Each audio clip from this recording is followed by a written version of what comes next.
K2 का आएगा, ठीक है। उसके बाद है कंट्रीब्यूशन पढ़नी है, नेम ऑफ साइंटिस्ट।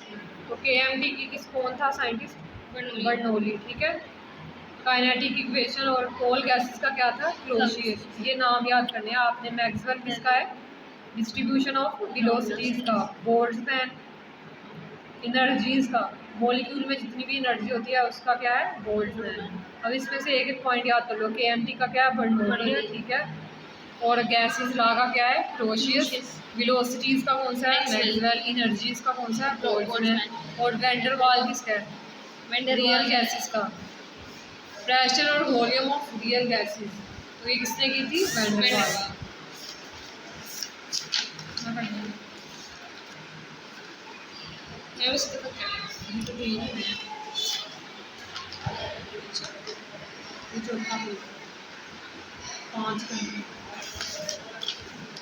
पोस्टुलेट्स कौन से हैं? काइनेटिक मॉलिक्यूलर थ्योरी के। जितनी भी गैस होती है ना लार्ज नंबर में, लेकिन उसके अंदर पार्टिकल तो स्मॉल होते हैं ना। अब ये हमारे पास गैस है तो इसके अंदर जितने भी पार्टिकल हैं इसको क्या कहते हैं? मॉलिक्यूल। तो every gas consist of large number of very small particle called molecule. अब गैसेस जैसे हीलियम, नियोन, आर्गोन, ये कौन कौन सी हैं? मोनो और triple. The molecule of gas move कैसे करते हैं? आप ये मूवमेंट देख रही हैं हैप्पीजार्डली, ठीक है। कोलाइडिंग मूवमेंट होती है। और यहाँ पे हमने पीछे पढ़ी थी 3 रोटेटरी, वाइब्रेटरी और 5 हो गई है ये, ठीक है। अब इसमें डिफरेंट कौन सी है? ये वाली, तो ये याद करना है। The pressure exerted by the gas molecule, जो प्रेशर जो है वो होल में लग रहा है, तो इस वजह से है जो मॉलिक्यूल आपस में टकराते हैं ना, इतने जब हम ऊपर से गैस डाल रहे हैं और मॉलिक्यूल जो है वो कोलाइड कर रहे हैं, तो वो वॉल ऑफ कंटेनर के साथ कोलाइड करके वापस आते हैं, तो क्या होता है कि प्रेशर प्रोड्यूस होता है। तो वो कह रहे हैं प्रेशर कैसे प्रोड्यूस हो रहा है? कोलिजन से, ठीक है। तो ये याद रखना है, प्रेशर कोलिजन से हो रहा है। उसके बाद है मॉलिक्यूल्स जो हैं गैसेस के, वो सेपरेट होते हैं दूसरों से, ठीक है। ये नहीं है कि वो एक दूसरे के साथ लगे हुए हैं, नहीं, वो सेपरेट ही मूव कर रहे हैं, कोई भी एक दूसरे के साथ नहीं है। उसके बाद है molecule of gas has no force of attraction.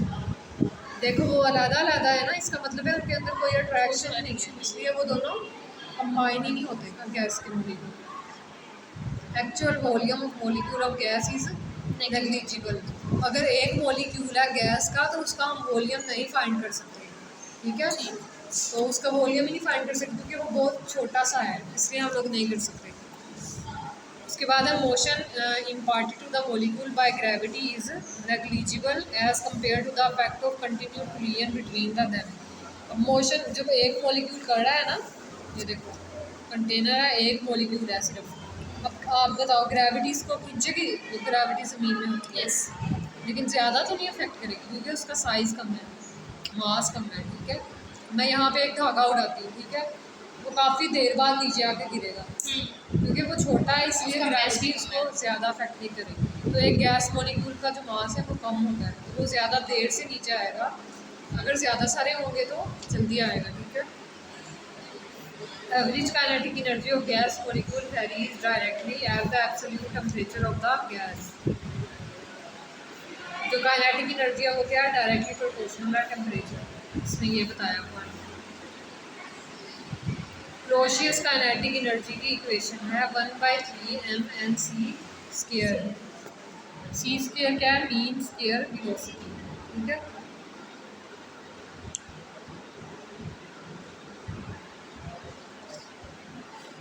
ये था ना PV = 1/3, तो ये इस तरह आएगा कि क्लोसियस काइनेटिक एनर्जी फाइंड करनी है, तो ये उसका फार्मूला है, ठीक है। PV = 1/3 mc square.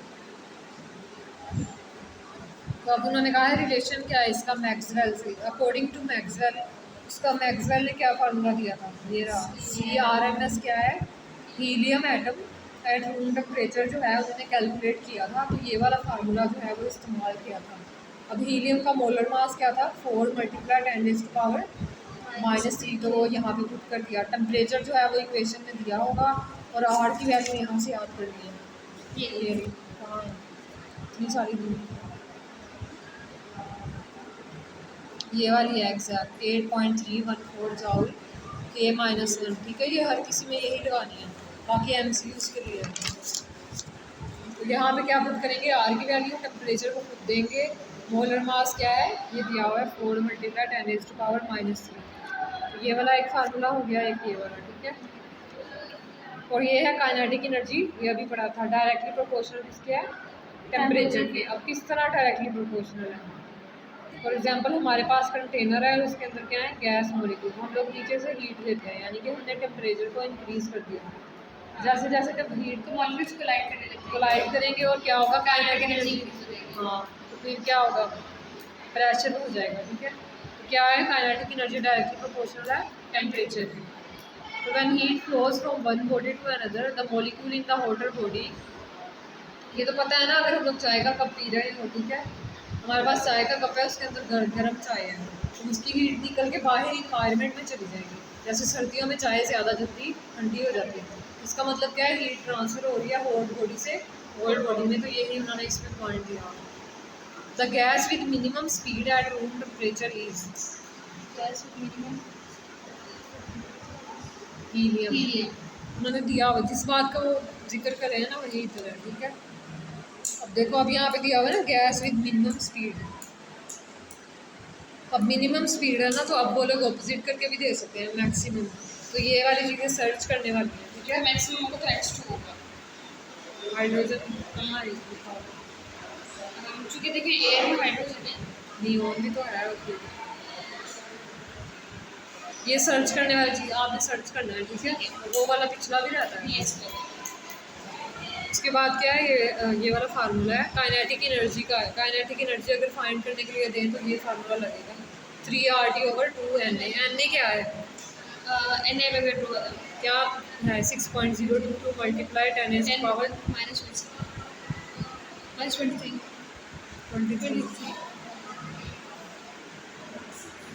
ठीक है।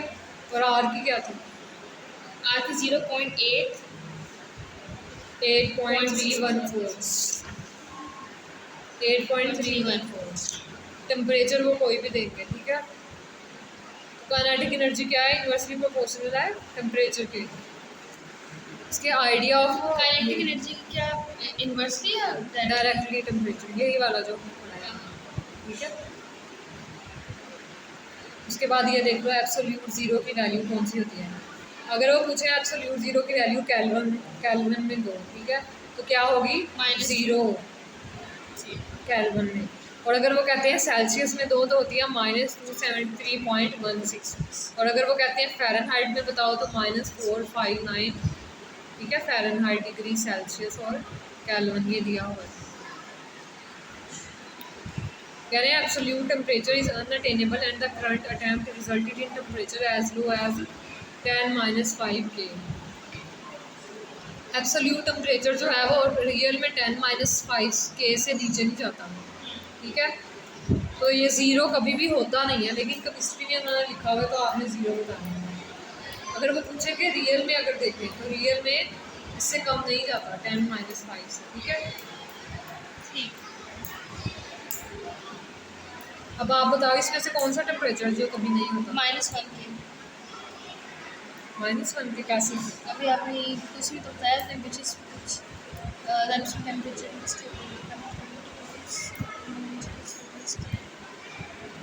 इससे लो नहीं हो सकता, यहाँ से बताओ। इन सब के साथ ना माइनस है, उन्होंने कहा है कि कौन सा है टेम्परेचर जो नीचे नहीं जा सकता। अब देखो आप, हम लोगों का माइनस में भी तो जाता है, मतलब जहाँ पे सर्दियाँ होती हैं वो माइनस में जाता है ना टेम्परेचर। सर्दियों में हमारे तो नहीं पाकिस्तान में, लेकिन हमारी साइड ऑल ऑफ दिस। तो इसका ऑल ऑफ दिस का मतलब होगा कि कोई भी नहीं है, मतलब ऑल ऑफ दिस का मतलब है कि सब सही है, सब सही है। -1 फ़ारेनहाइट में तो होता है ना। कह रहे हैं ऐसा कौन सा जो टेम्परेचर नहीं एग्जिस्ट करता, तो सेल्सियस तो करता है, हमें पता है, क्योंकि हम लोग जो टेम्परेचर काउंट करते हैं, जैसे अब जो टेम्परेचर होगा वो क्या है 40 डिग्री सेल्सियस, ठीक है। केल्विन भी होता है, फ़ारेनहाइट नहीं होता। बस इतना कर दो।